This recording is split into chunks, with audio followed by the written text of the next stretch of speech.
All right.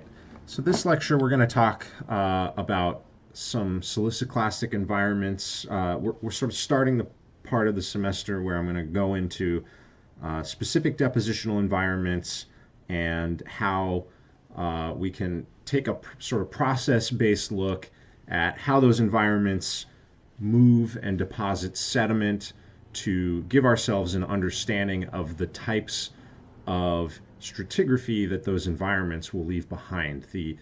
Both the rock types and the succession of rock types and facies, we call that, which will include both, the grain size characteristics, the sedimentary structures, and the architecture of those deposits that can allow us to then start to build an understanding of relating process to stratigraphic product, so that when we go to start querying the rock record to look at the rocks, we can start to make associations that allow us to say, well, these 5 facies types in a row might indicate that we are in this depositional environment in the past. Okay, so for the first part of this class, we're going to focus on siliciclastic sedimentary environments, those that transport siliciclastic sediments. So quartz, predominantly quartz-based sedimentary rock types. And so in these environments, it's the transport processes that dominate the depositional frameworks. When we get to carbonate depositional environments, there will be a combination of both transport processes, but also predominantly the environmental conditions that allow precipitation of carbonate minerals to become more of an importance.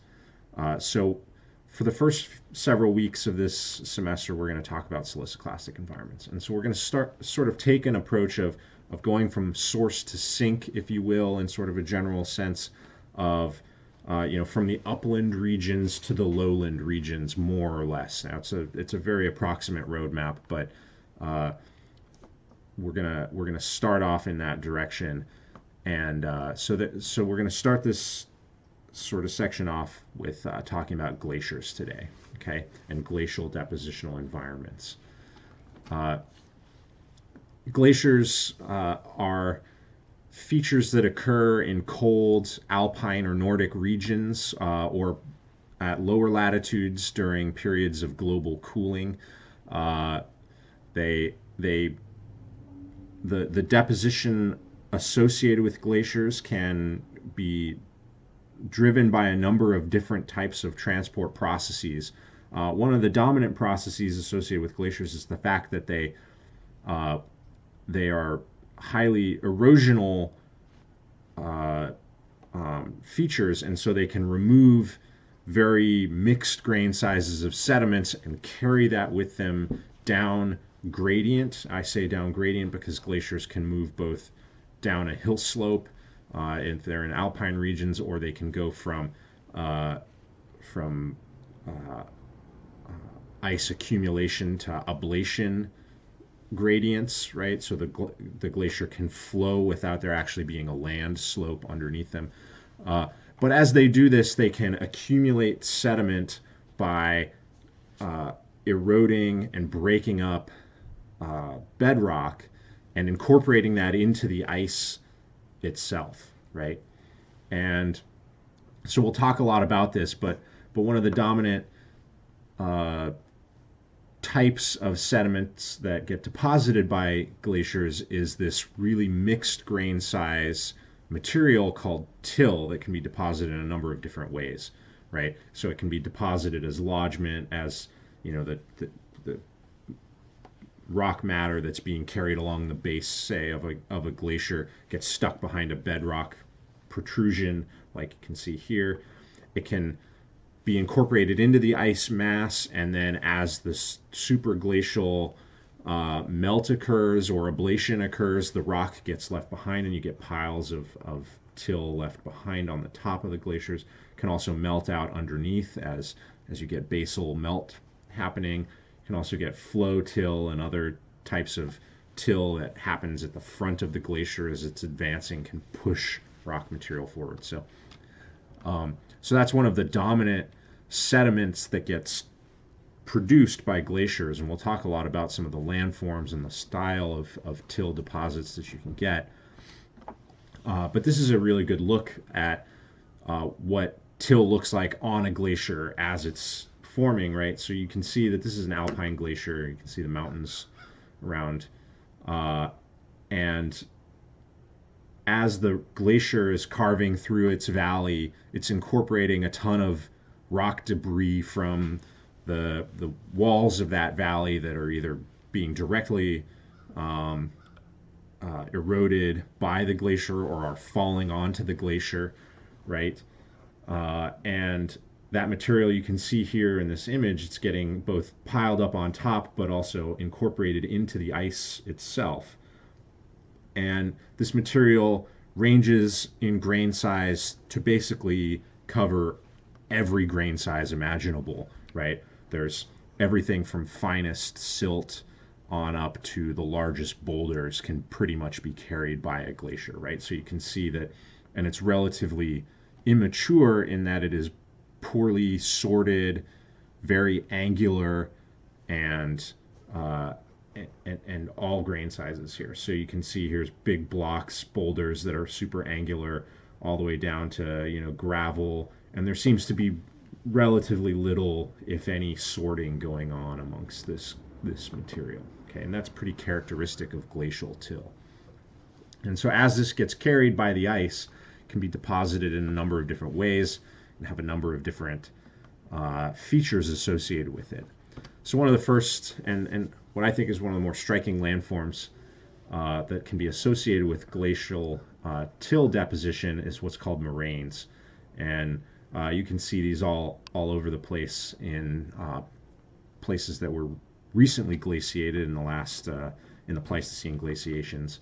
But here you can see where an alpine glacier came out of its valley and into a broader valley here, and you can see this pile of till that was deposited by that glacier along its margin, and those are called moraines. Okay, and these moraines, if you were to look at them inside, they would be made up of this mixed grain size material that has no appreciable sorting to it whatsoever. Large angular clasts surrounded by a muddy matrix and so forth. Okay.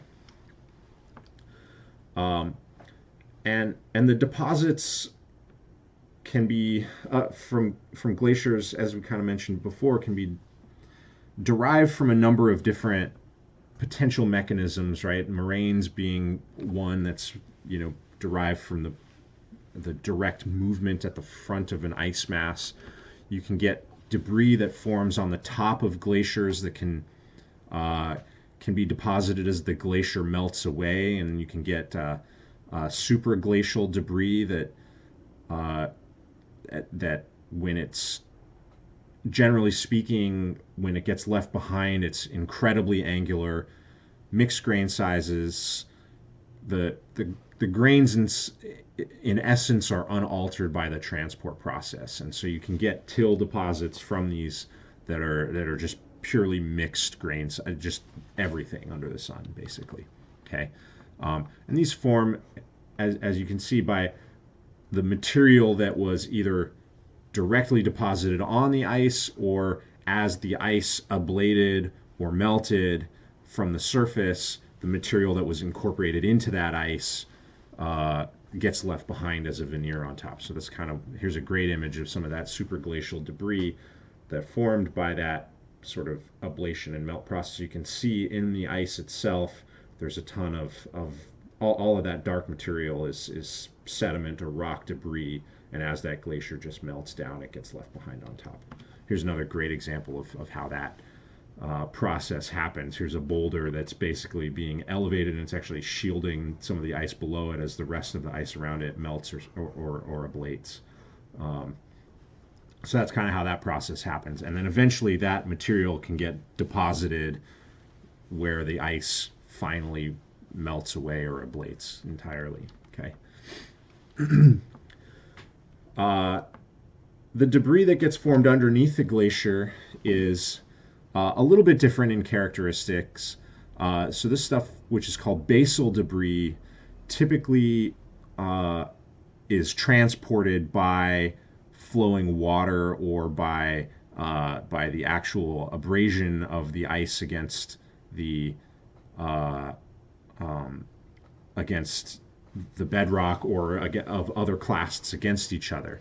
And so in basal debris deposits, you get indications that there was a high degree of transport, whether by abrasion or crushing. So you can get clasts that are rounded due to abrasion as they're tumbled either in flowing fluid or in that surrounding matrix. They can get kind of tumbled and abraded around in this sort of muddy material underneath um, as the glacier shears that material underneath it. They can also get crushed into angular, smaller particles. They can get faceted, where basically as a particle gets transported, a corner of it gets knocked off, and then another corner of it gets knocked off, and you get these really interesting facets on these clasts. Um, if you're looking at one of these deposits, you might end up with a fabric that's developed because of the orientation of the shear of the glacier, right? So you can get longer particles that get oriented in the ice flow direction. Uh, it's not super common to see, at least in my experience in old stratigraphy, but oftentimes it is apparent in some deposits. Um, Generally speaking, basal debris will be finer grained than supraglacial material because those large clasts have had a chance to get broken down by abrasion or crushing. Okay. Here's some examples of some of these sort of types of deposits here. Here's some faceted clasts where basically the edges have just kind of been nicked off uh, by impacts from other particles. Basically, other clasts will knock off corners of each of these, and you end up with these nicely faceted clasts, oftentimes that have started to get rounded corners to them, right? So here's some nice faceted clasts where the edges are make these just nice flat edges, and all of the like very prominent protrusions get knocked off. Okay. You can also get this feature called striated clasts. This is a very common feature in subglacial basal debris, where the clasts, as they're moving in this subglacial till, sort of scrape past each other. Or as rock that's being carried by the glacier scrapes past another rock and so forth, you get these striations that form. This is a really characteristic feature of glaciers, and if you see this in the stratigraphic record, it often is a good indication that that glacial activity was what formed your particular deposit. Um, and one of the reasons that that's useful is because sort of one of the characteristic depositional fabrics in glaciers of a mixed grain size matrix supported conglomerate is not unique to glaciers. So if you see features like these striated clasts, like these faceted clasts, those can help lead you towards the interpretation with more confidence than just the grain size itself, right? But in a typical deposit of glaciers, you'll see a term used called diamict or diamictite. Okay, so diamict is typically used if it's not a consolidated rock yet. Diamictite is if it's been lithified as a rock. This is often terminology you'll see used, like a suffix or modifier that you'll see used in the stratigraphic nomenclature is the ite at the end of a word, like ooids and oolite, right? Diamict and diamictite. The diamict is the sediment, the diamictite is the sedimentary rock, just so that you have that awareness when you're reading sedimentary literature. And a diamictite or a diamict is characterized by the mixed grain size everywhere from mud to boulders, right? And typically we refer to it as a diamictite if it has a matrix supported clast configuration. And what that means is if you look here, The large clasts are surrounded by mud. They're not being, the rock fabric is not made up of large clasts in contact with each other, which indicates that the mud is not just filling the pore space, but is actually making up the bulk fabric of the rock, right? And that's important in the thinking about how the transport processes created a rock type, in that if you're dealing with a flowing water situation, if you had a conglomerate in a river, for example, it'd be very uncommon and very difficult to get a hydrodynamic situation where a cobble just sits in mud, right? Those two, because in a fluid transport setting, cobbles and mud would not be in transport at the same stress conditions, and therefore the mud would get washed away and the cobbles would sit on top of other cobbles, and maybe mud would fill in the pore space afterwards.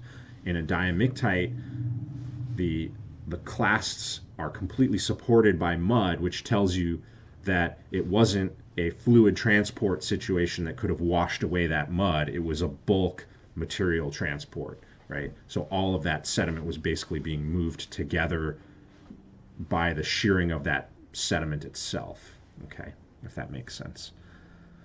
There are some other features that can exist in glacial diamictites that can help you consider whether they are glacial or other origins. The reason I say this right now is because this same type of configuration can occur in other systems, like in debris flows and landslides, for example. So it's important to start thinking about some of the other physical features of a diamictite that might lead you to think whether it's a glacial or a debris flow or something else, okay? So like we talked about striated clasts and faceted clasts, you might also see something called a boulder pavement.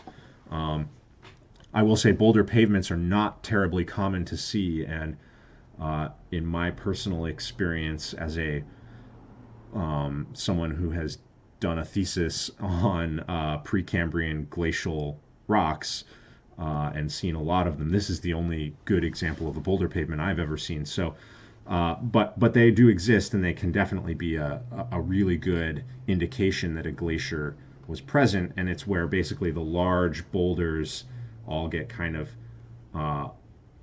aligned into one horizon that sort of indicates the ice at some point was grounded along just that horizon there.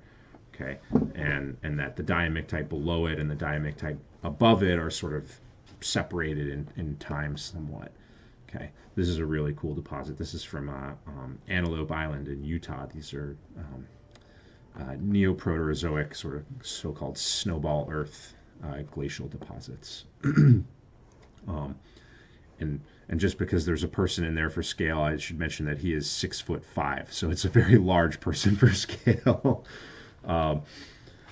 So that's one other feature. There's striated pavement as well. So in the previous image, the boulder pavement indicates that the ice was grounding on the deposits of boulders that were sort of being left behind underneath that ice.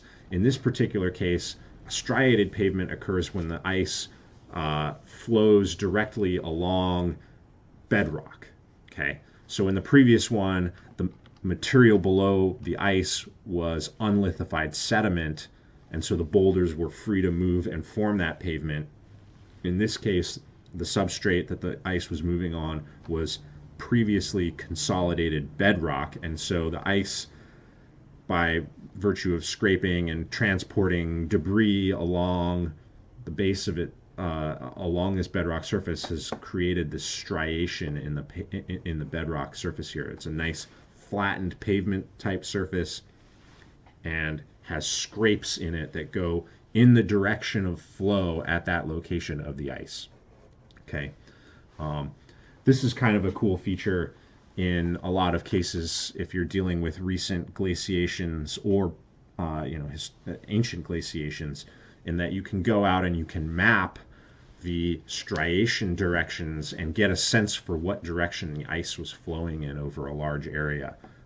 I did that as a project in my undergraduate when I was at the University of Montana. We mapped striations throughout some of the ranges surrounding the large continental glacier that came down there. So that's sort of that's another kind of, if I would say, a dead ringer, if you will, of a glacial environment. A striated pavement is a really good one. And so those are sort of the ice proximal environments. There are other glacial environments that occur that are glacial related, but not necessarily due to the direct movement of sediment by ice. And we call these proglacial environments, the ones that are sort of in the proximity to the glacier, where the sediment is derived from glacial processes, but not necessarily directly from from ice moving debris. And so some of these can include deposition in ice margin lakes, or as the ice flows out into a marine environment or a fjord or something like that. You can get an outwash plain, right, where the ice melts and you get a proglacial river, and that river can deposit a bunch of sediment in the sort of environment surrounding the glacier. So those are pretty common ones, and those lead to other sedimentary environments that can be indicative of a glacier, but not necessarily be directly ice derived. Okay, and so some of these deposits are things like glacial outwash. As you can imagine, a glacier is a large quantity of water, right? And it creates a large quantity of sediment, as it is a very effective erosional tool. And so as it's delivering this huge amount of sediment and water, so the sediment is being derived from the glacier and the water is melting off the glacier, you get these big outwash river systems that are typically braided river systems because they have very high sediment loads, they're often fairly ephemeral in nature, only say flowing during certain times of the year, and tend to be in cold environments, and so the vegetation doesn't necessarily grow as quickly as it would, say, in a tropical environment to stabilize these the river systems. You end up with braided rivers, right? And the braided rivers carry, again, a large mix of grain sizes.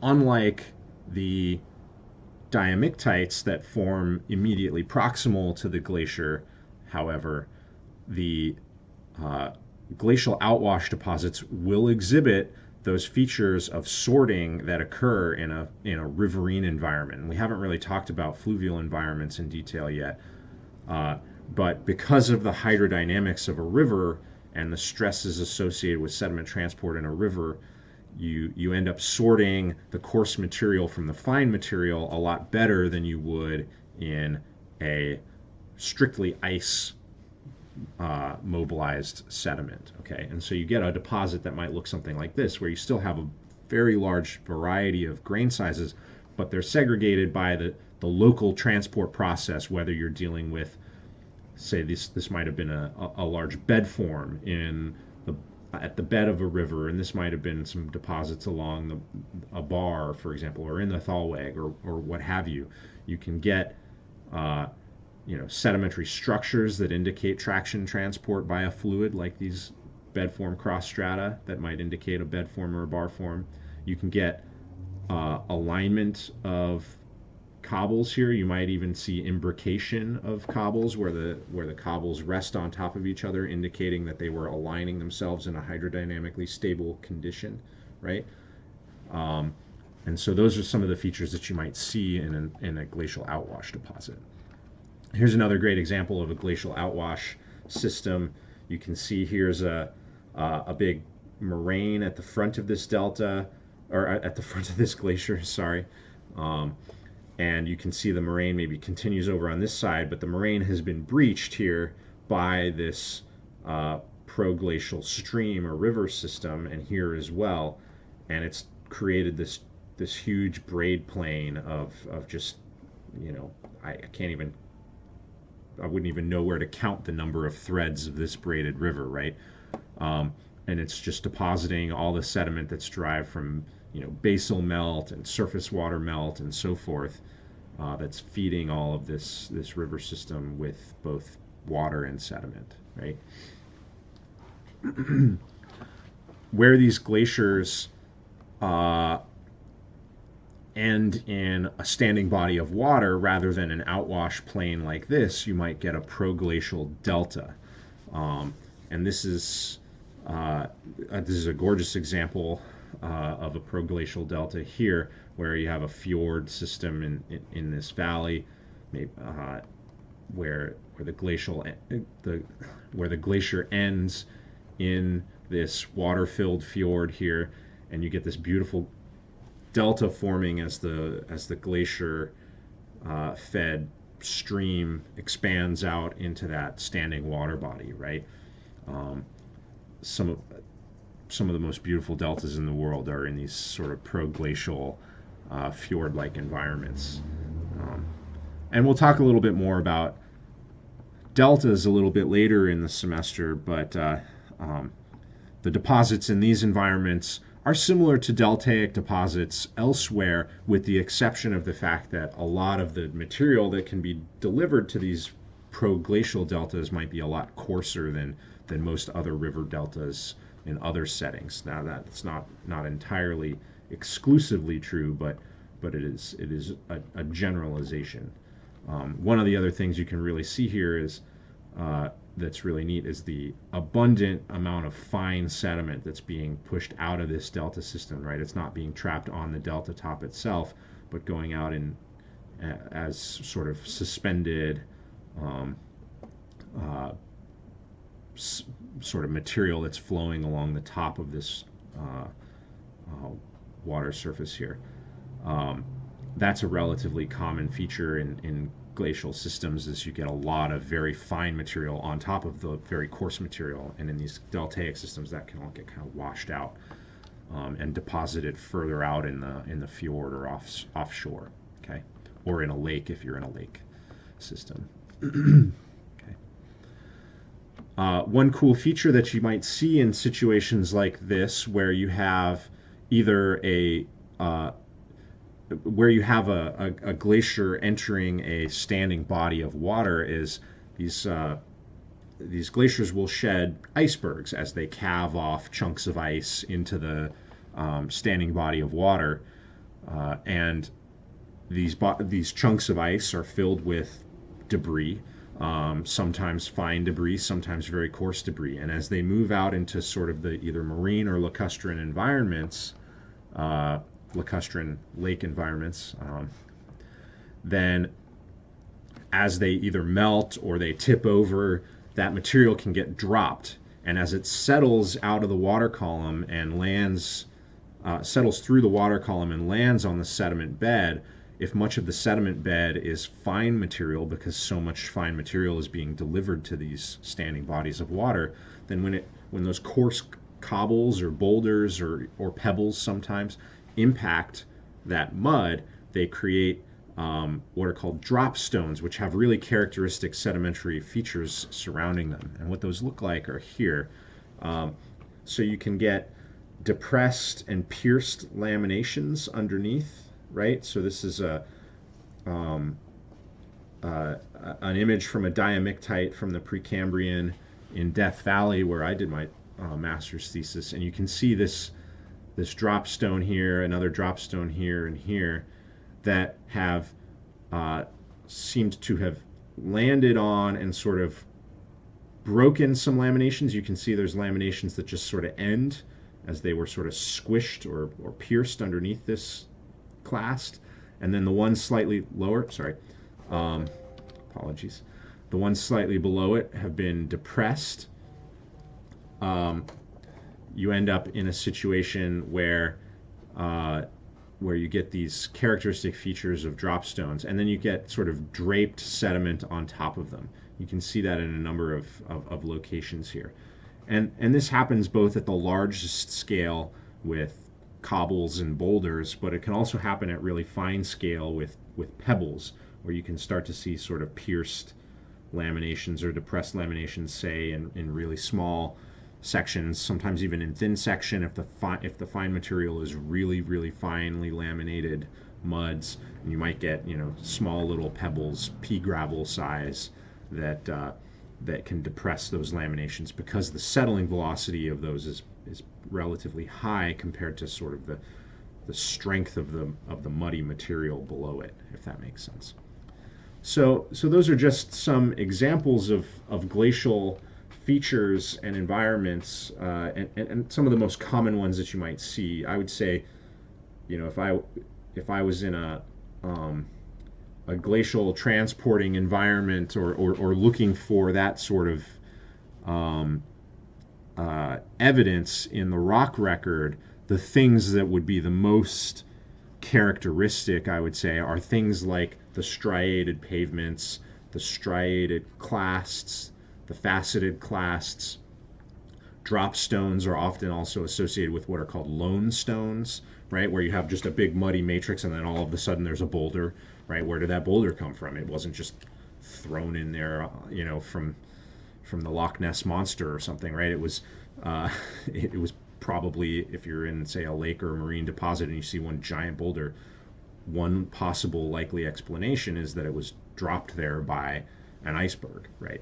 And those are relatively common features that can allow you to say, I have some confidence that this was a glacial environment, okay? So with that, we'll wrap up for this week, or for this lecture. And up next, we'll talk about some other siliciclastic environments. We'll start moving our way down the system a little bit, and we'll talk about fans next, and sort of start working our way down. And hopefully, as I go through these, you'll start to get a sense for what the characteristic features or assemblages of features are for each of these environments. Okay? Thanks.